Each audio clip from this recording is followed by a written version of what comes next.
넷플릭스에 딱 공개되자마자 전 세계 1위를 찍었죠. 그리고 몇 주 동안이나 순위권에서 내려오지 않았던 바로 그 시리즈, 그의 이야기 앤드 그녀의 이야기입니다. 보내주신 자료들을 보니까 이 작품에 정말 제대로 깊이 파고드신 것 같아요. 특히 근 몇 년간 본 것 중에 가장 사악하고 영리한 반전이라는 평가, 이거에 완전 공감하셨더라고요.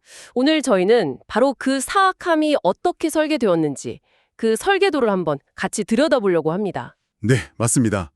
이 작품의 진짜 재미는요, 단순히 범인이 누구지 이걸 맞추는 데 있는 게 아니에요. 아, 그건 좀 1차원적인 재미죠. 그렇죠. 진짜 핵심은 원작 소설이라는 이 훌륭한 재료를 가져다가 어떻게 각색을 해서 훨씬 더 충격적이고 어떻게 보면 더 잔인한 이야기로 만들었나, 그걸 발견하는 데 있거든요. 오늘 저희가 바로 그 재창조의 비밀을 파헤쳐 볼 겁니다. 네, 앨리스 피니의 2020년 베스트셀러가 원작이죠. 오늘 저희 대화는 여러분이 보내주신 퍼레이드, 콜라이더, 스크린웬트 같은 매체들의 심층 분석, 그리고 레딧의 그 날카로운 시청자 반응들까지 다 종합해서 이 6부작 스릴러의 서사 구조, 또 시각적인 장치들, 그리고 무엇보다 원작과 드라마의 그 결정적인 차이점이 뭘 만들어내는지 그 효과까지 짚어볼 겁니다. 자, 그럼 이 미스터리의 가장 깊은 곳으로 함께 들어가 보시죠. 우선 이야기의 판부터 간단히 짚고 넘어가야겠죠.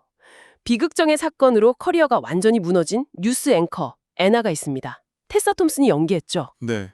1년간 잠적했던 그녀가 고향에서 벌어진 살인사건을 취재하게 돼요.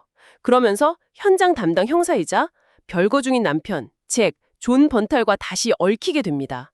근데 문제는 이 두 사람이 서로를 가장 유력한 용의자로 의심한다는 거예요. 여기서 제작진이 첫 번째 승부수를 던진 게 바로 배경의 변화예요. 아, 배경이요? 네, 보내주신 자료에도 언급됐듯이 원래 원작 소설은 영국이 배경이었거든요. 맞아요, 그랬죠. 근데 이걸 미국 조지아주의 달로네가라는 어떤 가상의 소도시로 옮겨왔단 말이죠. 이게 그냥 단순히 장소만 바꾼 게 아닙니다. 이건 사실상 장르를 바꾼 거나 마찬가지예요. 장르를 바꿨다니요. 그게 무슨 뜻이죠? 좀 더 구체적으로 설명해 주시겠어요? 그러니까 영국의 그 서늘하고 건조한 스릴러가요, 아주 끈적하고 습한 남부 고딕 스릴러로 완전히 탈바꿈한 거죠. 아, 남부고딕. 네. 남부 고딕 장르의 특징이 뭔가요? 폐쇄적인 공동체, 또 대대로 이어져 온 어떤 비밀들, 위선적인 인물들, 그리고 모든 걸 막 짓누르는 듯한 무더위와 습기. 이 모든 요소가 달로네가라는 공간 안에서 응축되면서 비밀이 마치 곰팡이처럼 마을 전체에 퍼져나가는 느낌을 주는 거예요. 와, 곰팡이 같다는 표현이 정말 딱이네요. 런던 교외에서는 절대 나올 수 없는 그런 질감이죠. 정말 그렇네요. 그런 숨막히는 분위기 속에서 주요 인물들의 갈등이 훨씬 더 팽팽하게 느껴졌어요. 과거의 트라우마를 갑옷처럼 두른 기자 애나, 그리고 피해자와의 관계로 의심받는 형사 잭, 네. 그리고 애나의 라이벌 앵커이자 과거를 숨기고 있는 렉시 존스.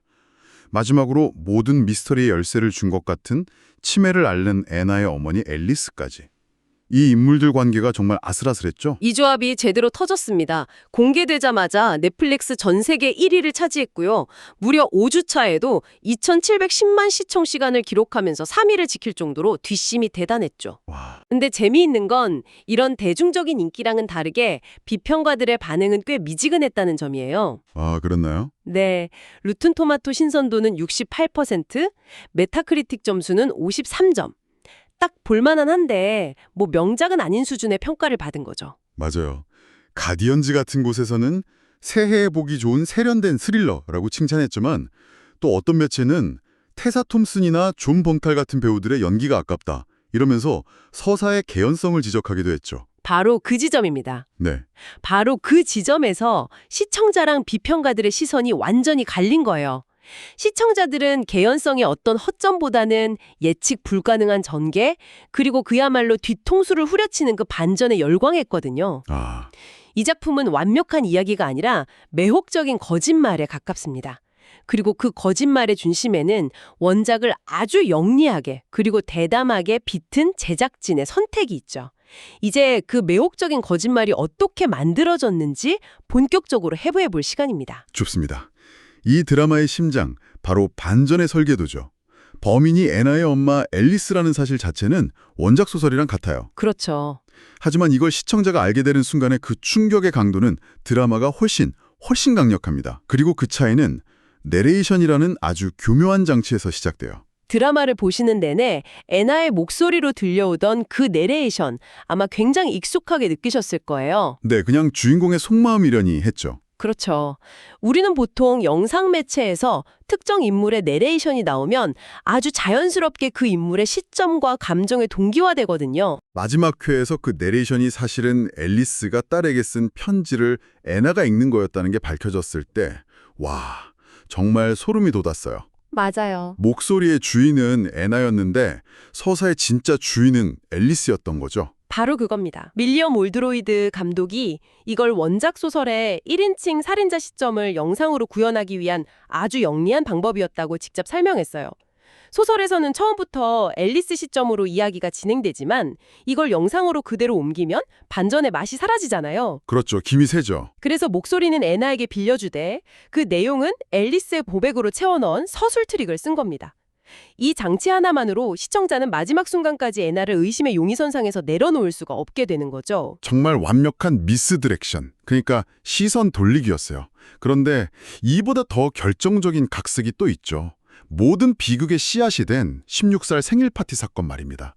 애나의 친구였던 레이처, 헬렌, 조이가 애나를 그 끔찍한 성폭행 상황으로 몰아넣는 장면인데 여기서 원작과 드라마가 완전히 다른 길을 가더라고요. 네, 어쩌면 이 드라마 전체에서 가장 중요한 변화라고 할 수 있습니다. 원작 소설에서는요, 애나가 그 끔찍한 상황 직전에 현장에서 도망을 칩니다. 아, 도망치는군요. 네, 그래서 그녀의 트라우마는 일어난 일보다는 일어날 뻔했던 일에 대한 공포에 더 가까워요. 하지만 드라마는 훨씬 더 잔인한 설정을 선택했어요. 애나는 도망치지 않습니다. 오히려 함께 괴롭힘을 당하던 친구 캐서린, 즉 훗날의 렉시를 구하려고 맞서다가 거기서 자신이 대신 희생양이 되죠. 네, 그리고 더 충격적인 건 정작 그녀가 구하려 했던 캐서린이 애나를 버리고 혼자 도망쳐버린다는 겁니다. 올드로이드 감독이 이 변화가 앨리스의 살인 동기를 명확하고 강력하게 만들기 위한 의도적인 선택이었다고 밝혔습니다. 한번 생각해보세요. 원작처럼 딸이 겪을 뻔한 탐칙한 일에 대한 분노와 드라마처럼 딸이 실제로 겪은 끔찍한 일에 대한 복수심은 그 무게랑 절박함이 완전히 다르거든요. 아, 그렇겠네요. 이 변화로 인해서 앨리스의 복수는 단순한 분노 표출을 넘어서 뭐랄까 뒤틀렸지만 그녀만의 정의 구현이라는 성격을 갖게 되는 겁니다. 아, 그래서 앨리스의 계획이 그렇게까지 구체적이고 잔혹해질 수 있었던 거군요.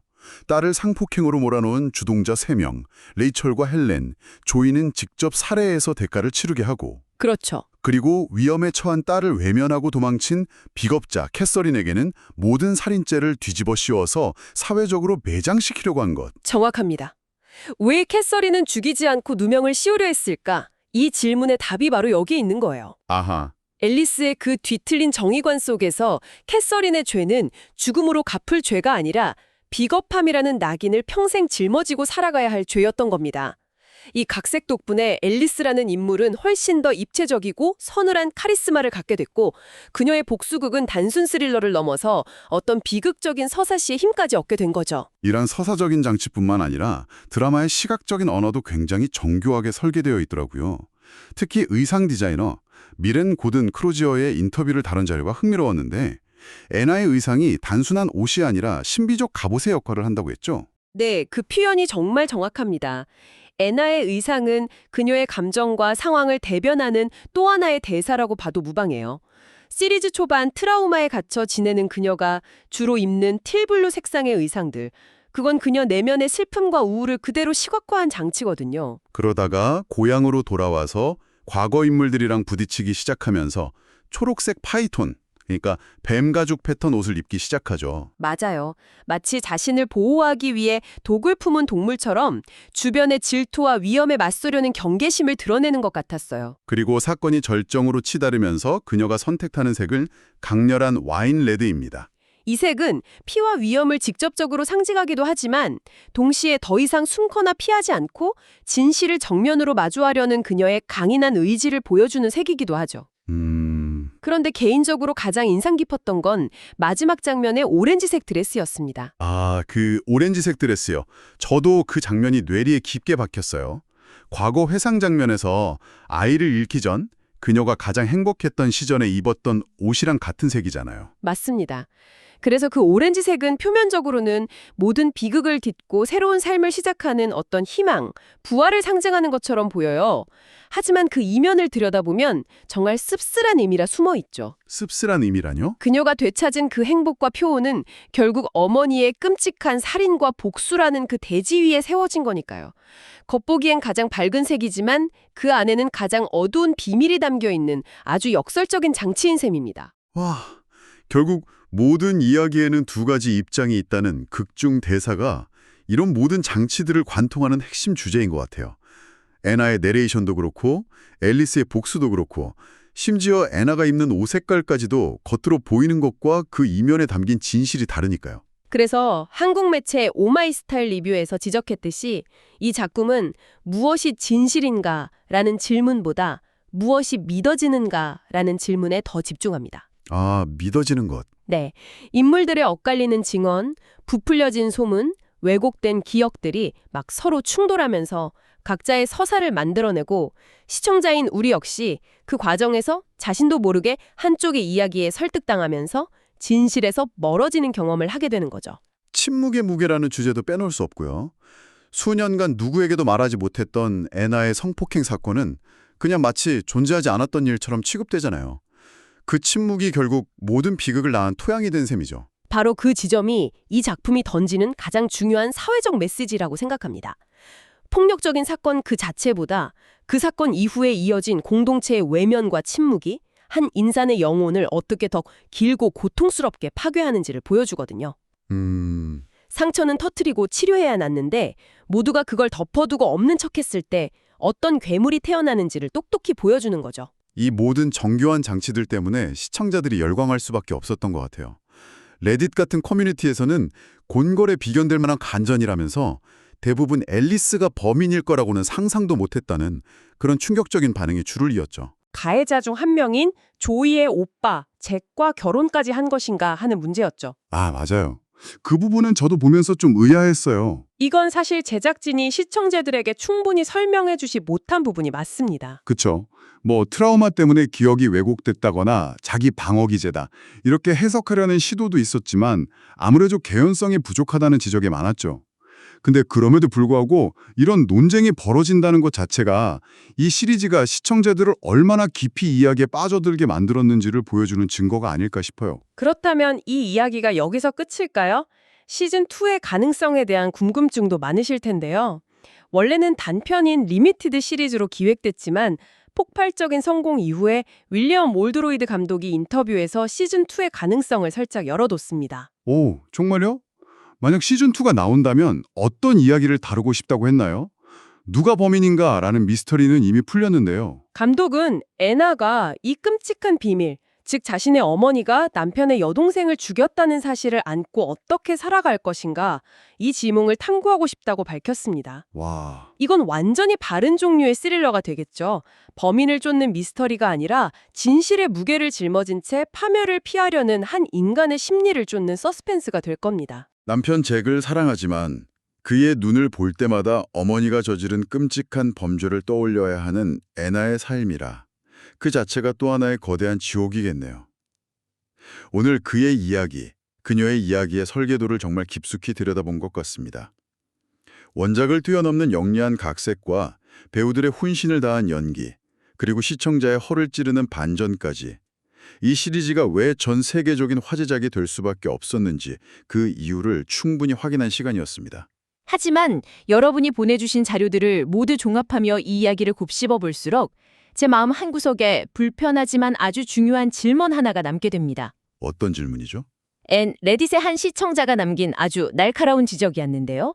이 이야기의 복수는 애나의 성폭행을 방관하고 계획하고 주도했던 여성들에게 집중됩니다. 레이첼, 헬렌, 조이, 그리고 캐서린까지. 앨리스는 그들에게 죽음과 파멸이라는 단죄를 내리죠. 하지만 정작 그날 밤 애나를 직접 성폭행했던 남성 가해자들은 어떻습니까?